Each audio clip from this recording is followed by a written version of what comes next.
Welcome everybody and welcome to today's webinar. Today's webinar is Practical Steps to Personal Development. Hello, my name's Bernie Birch. I'm the Sales Manager for Reliv Asia Pacific, and today we're going to have a look at some practical steps to help you in the way of personal development. Firstly, let's just remind everybody of what Reliv's mission is, which is to nourish the world in mind, body and spirit. Now, personal development is a lifelong process. It's a way for people to assess their skills and qualities and to consider their aims in life and set goals in order to realize and maximize their potential. And personal development is something that is critical when you're involved in our business, when you're involved in network marketing. You cannot be successful in network marketing without, in some way, shape or form, developing as a person and growing as a person. And the best thing to do is to put your attention on that consciously, to focus, to have that as one of your focuses, so to develop yourself and develop your skill sets. And so the webinar today is designed to help you identify how to go about this and with the skills that you need to set life goals, which can enhance your prospect or your potential of being able to increase that and to realize your potential, to raise your confidence and to lead to a more fulfilling and better quality of life, and also to make relevant, positive and effective life choices and decisions for your future to enable your own personal empowerment. And I've talked about this in previous webinars, that although early life development and early formative experiences within the family, at school, etc., can help to shape us as adults, personal development should not stop later in life. And it's at this time in our lives that we should really seriously, as we develop our Reliv business, that we should be looking to improve ourselves in every possible way that we can. Now, there's a gentleman by the name of Abraham Maslow. Back in 1970, came up with a thing called Maslow's hierarchy of needs. And I talk about this because there's many ideas surrounding personal development, and one of them is Maslow's hierarchy of needs, and it's a process of self-actualization. Because Maslow suggests that all individuals have an inbuilt need for personal development, which occurs through the process called self-actualization. And he also believes that the extent to which people are able to develop depends on certain needs being met, and these needs form a hierarchy, which you can see on the screen in front of you. Only when one level of need is satisfied can a higher one be developed. That is his belief, and that is what this process, his process of self-actualization, is about. And as change occurs throughout life, the level of need motivating someone's behavior at any one time can also change. And at the bottom of the hierarchy is the basic physiological needs for food, drink, sex, sleep, the basics for survival. And then at the next level is safety and security, and that's in both a physical and economical sense. And then next, you have your progression can be made to satisfying the need in the social aspect for love and for belonging and things like that. And of course, then the next level is, as it says here, is esteem. It refers to meeting that need for self-esteem and self-worth, and this is a level most closely related to self-empowerment. And at the top of Maslow's pyramid, he talks about the aesthetic needs of beauty, symmetry, and order. At the top of his hierarchy is this need for self-actualization. See, Maslow says that all individuals have the need to see themselves as competent and autonomous, and also that every person has limitless room for growth. Self-actualization in his concept refers to the desire that everybody has to become everything that they are capable of becoming.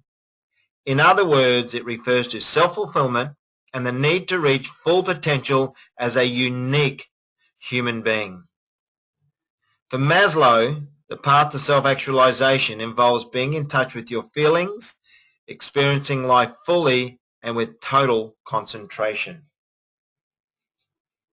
what I want to do now, and that's just giving you one concept. I want people to consider the different ways of self-actualization, of personal growth. Go out there and look for yourself. There's so much information that you can get at your fingertips on the internet. And get out there and see what you can find. But what I want to talk to you about today is just 4 practical steps to personal development. And there they are in front of you. Organizing your time, undertaking a skills appraisal, looking at your transferable skills, and overcoming barriers to learning a new skill.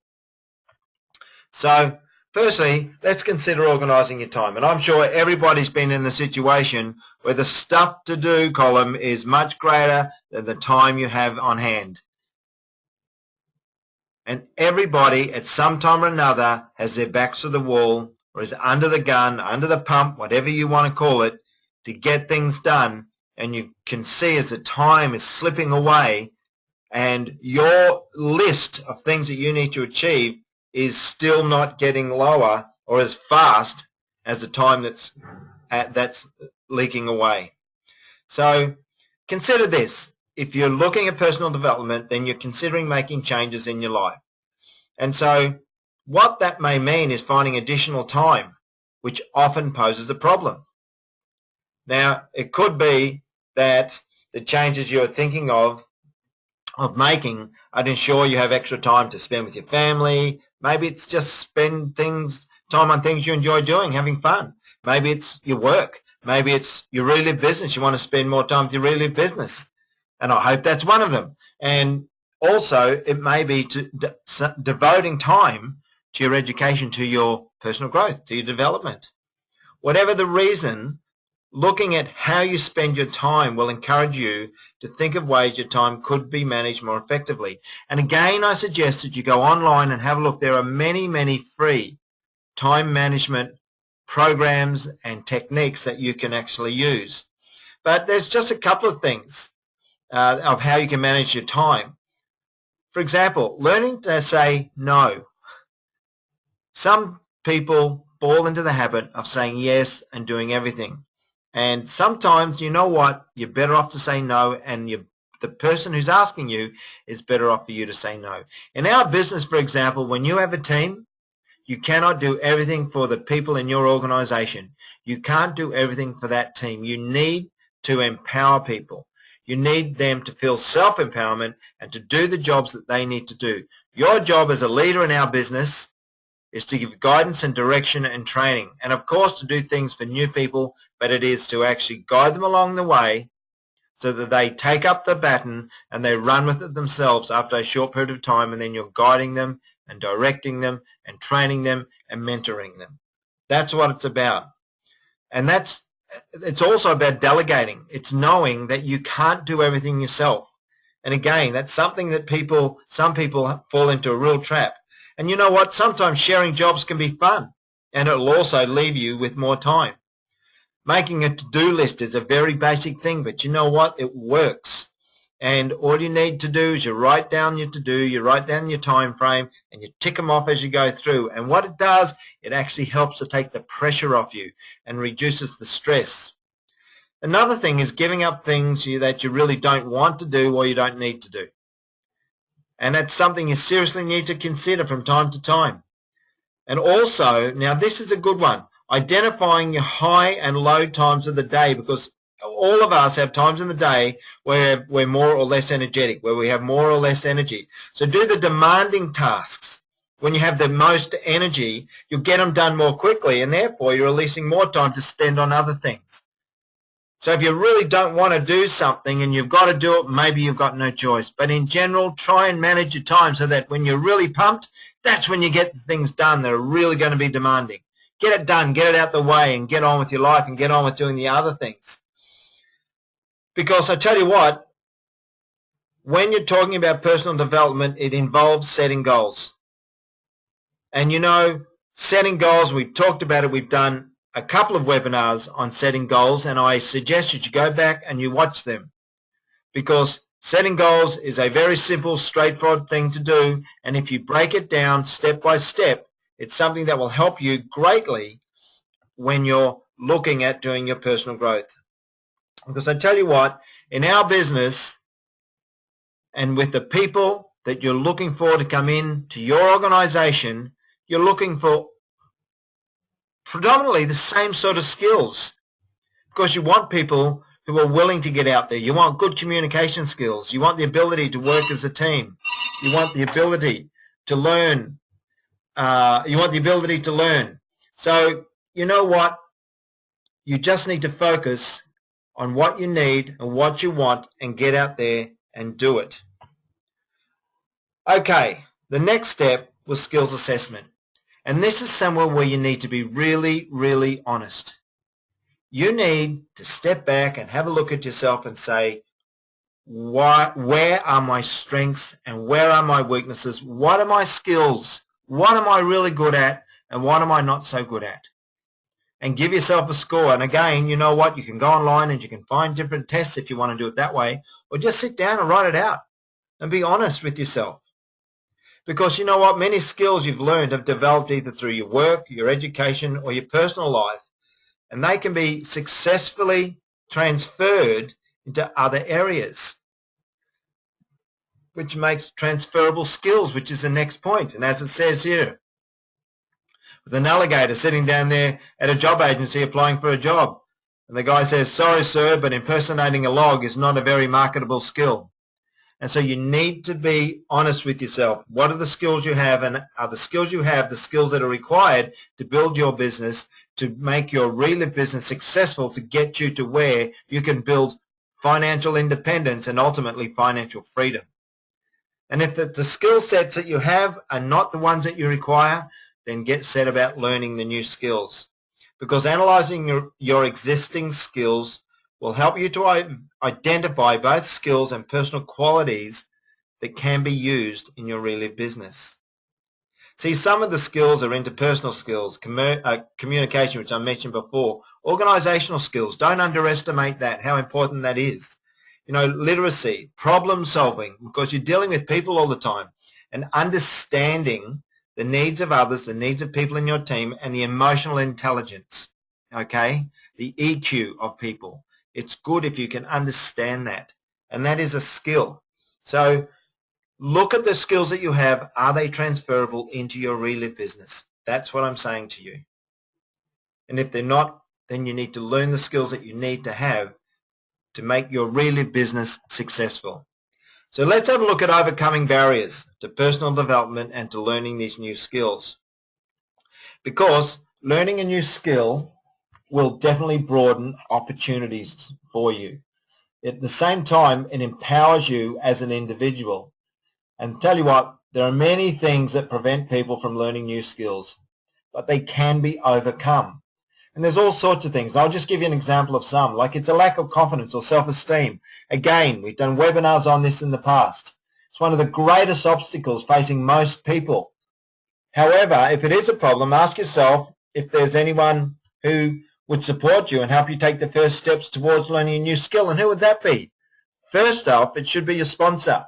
Go to your sponsor, but go and check out the webinars we've done specifically on this area, okay? Because it's amazing. Once you overcome a hurdle, all the ensuing hurdles don't appear to be as big.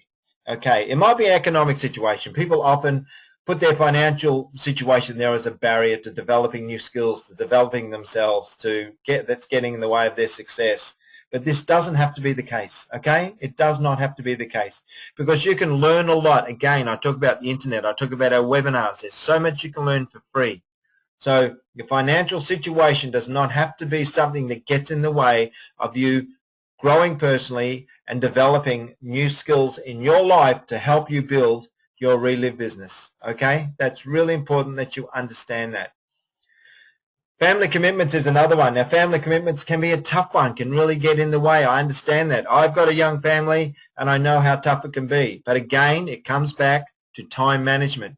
And I tell you what, I make sure that I give my family quality time, but I also make sure my family understands when I need to give my time to Reliv, because Reliv is our future. Reliv is our future development for our financial independence, for our finance in the future. And so That's how it needs to be for you too. And I'm sure that if you're working closely with your family, they will understand that. And it comes down as well to the quality that you give your family when you're actually with them. So important. The other one, of course, is lack of time. People always are talking about the lack of time that they have. Well, you know what? Again, let's go back and around a bit of a circular argument here, but we're talking about time management, okay? Consider how you could recognize your time and how you could organize your time better. Go online, look for time management courses, and actually go through it and look for techniques to help you. We spoke about a couple on this webinar, but go out there and do your own search.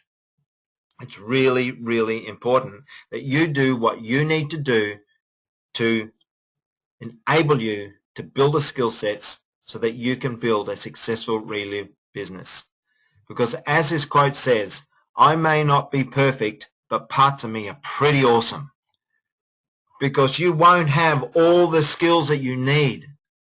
So you need to really be good at what you are good at and teach yourself the others.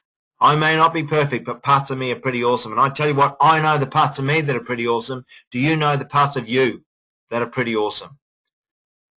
So use your awesomeness, get out there and put those skills into place and find out the skills that you need through your analysis and start to learn them. Be proactive. Make your decision today that today is the day that you decide and you start changing your life. You create the skills, you grow yourself personally, you start building your Reliv business really successfully, and you become a better person, and everybody that you know, including your family and friends, benefits by you growing as a person. I want to thank you for sharing with me today with this webinar on practical steps to personal development. And of course, as usual, I say get out there, sponsor, promote, advance, and ignite your business. Thanks, everybody.